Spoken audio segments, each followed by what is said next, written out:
This is Steve, and I'm here with Tom Harris. Tom is running for the 2nd District seat on the Allen County Council this year, the Republican side. We appreciate your time today, Tom. Thank you for the opportunity. Sure. And we're going to try this again. I think I might have forgotten to turn the camera on, so I apologize. But let's talk a little bit about your background. Sure. Starting out, I can tell you, moved here in 1968 and grew up on the northwest side of Fort Wayne, and came up through the Fort Wayne public school system, up through Northrop High School. Went on to IPFW, where I've earned an associate's degree in supervision, a bachelor's in personnel. Became the student body president at IPFW. Later, I became the alumni president for IPFW, having representation of, I think, 19,000 graduates at one point in those days. Then went on for a master's degree in psychology at St. Francis, University of St. Francis. So, and there I'm pursuing an MBA. I have 6 classes left and in the MBA program at University of St. Francis. So now along the way, was fortunate enough to meet my wife, and we were married in 1985, purchased our first home in approximately 1985, 1986 in the 2nd District. So we lived in the 2nd District that entire time. We've been fortunate and blessed to be able to own 3 different homes, starting out on St. Joe Center Road. Then we moved to Jonathan Oaks, and then we're in Cherry Hill at this time. And so it's been truly tremendous. Along the professional side background, I've been lucky enough to work at North American Band Lines, and then moved to the city of Fort Wayne. And then from the city in the personnel department, I worked for Nelson Peters, as a matter of fact. Then moved on to Lincoln Life, and where I was hired as an HR, human resources consultant.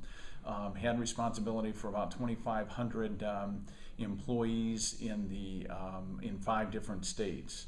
And so we hired them, brought them into the Fort Wayne area, and train them and such, and I had the opportunity to fly around the country with Lincoln. Unfortunately, as Lincoln began to downsize, I also caught that wave and left Lincoln Life, but ended up in the mayor's office, and I was executive assistant to Mayor Helmke way back in the early 1991, I believe it was. Worked there for just a short period of time. A position opened up in the county, and it was a human resources director position.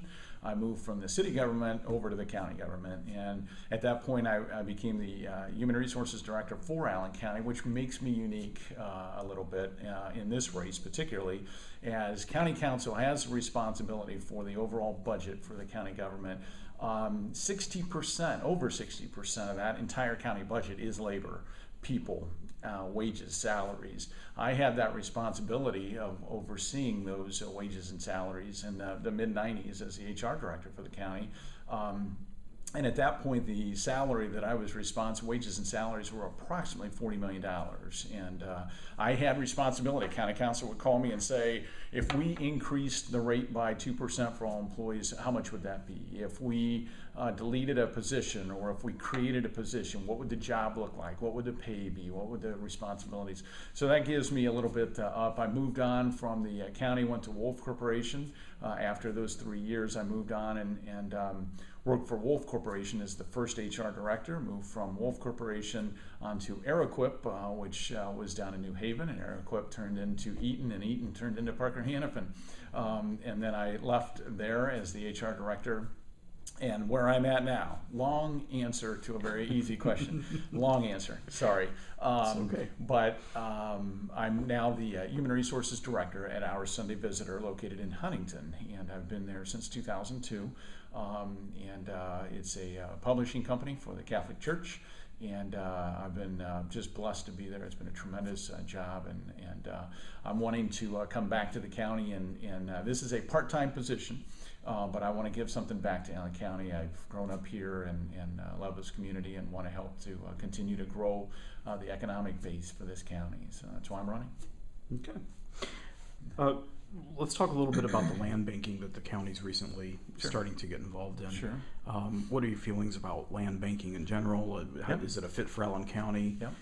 Great question, and great topic. When I decided to run for this position about 1 year ago, in fact, it was in about October, November, somewhere in there, I decided to become interested in this position. I started to meet with economic development leaders in and around this community, and one of them mentioned to me a particular book called Caught in the Middle. And Caught in the Middle talks about Midwest economic development and the fact that we're challenged in comparison to the triangle of the Carolinas and such, compared to the Arizonas or the Texas and southern states. What are we going to do in the Midwest to compete against those jobs, those manufacturing jobs that are leaving our area? In some cases, they're going overseas. In some cases, they're simply going south. And we've got to figure out how to compete and go for getting these industries to want to land in the Midwest. I think there's a lot to do. I think there's a lot that can be done. I'm encouraged by the amount of economic development initiatives that are going on in Allen County, in and around Allen County. I am a little concerned of the number of strategies that seem to be overlapping and crisscrossing a little bit. And I think if we can get a little more strategic, sing off the same hymnal, if you will, we can do some incredible things for this county. We're poised for some great things to happen, and I think Land Bank, to answer that question, provides another tool in a toolbox of economic development options for this community. I think it's a positive thing. Let's switch gears just a little bit. Sure. And I'm going to throw some topics out. Okay. And just general feelings, or I kind of, when I was sketching this out, I was kind of calling it a good idea or not. Sure. So yeah, let's just talk about a few things. The Maplecrest Road extension. I like the idea. Like the idea? I like the idea. I don't know the history, the fact that it's been going on for years and years. In fact, it was probably started there while I was in one of the city or the county, clear back. And when I was working for Mayor Helmke years ago, I actually sat in on some of the meetings for the Highway 24 Fort to Port proposals. Piece of paper, a lot of people sitting around a table, and to see that going through and around the Woodburn community right now is just tremendous. I think, again, building the infrastructure for opportunities for economic development is just incredible, and that Highway 24, the Fort to Port concept, is going to be infrastructure, I think, that's going to ultimately help the Woodburn area. It's going to help the East Allen County community. And I think the Maplecrest extension is another example of that for the New Haven community as well. Okay. How about, let's look at the bridge maintenance issue that was up a couple of years ago, and the county, I don't know what I want to say, the county kind of saying, hey, City of Fort Wayne and some of the other entities, you need to get involved, you need to help us because we can't bear this burden alone. Do you think that was a good idea for them to do that? Anything you might have done differently? Yeah, I think that challenge for that infrastructure is going to continue to come, and it's going to continue to come to local government. We're seeing it. You're going to see it with the tax caps that will be passed this year. I'm confident that those tax caps will be passed. As a result, we're going to see continued revenue streams shrinking into local communities and local governments.